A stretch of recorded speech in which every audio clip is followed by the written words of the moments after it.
Hello বন্ধুগণ, আমরা আবার চলে আসলাম শিক্ষামূলক প্রতিষ্ঠান, সেটা হলো ভাতরুম। এটাও একটা পার্ট অফ শিক্ষামূলক প্রতিষ্ঠান হতে পারে।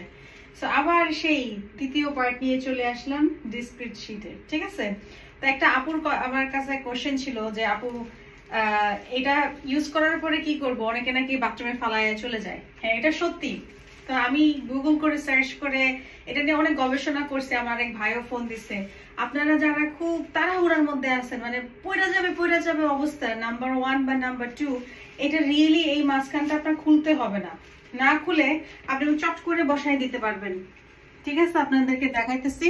তো এটা এরকম চট করে যদি বসায় দেন এখানে, আর আপনার মালপত্র এখানে পড়লে এটা ঠাস করে নিচে নেমে যাবে। বুঝতে পারছেন? এটা আমি এক্সপেরিমেন্ট করছি। ঠিক আছে, কিন্তু ডায়রিয়া হলে কি হবে সেটা আমি জানি না।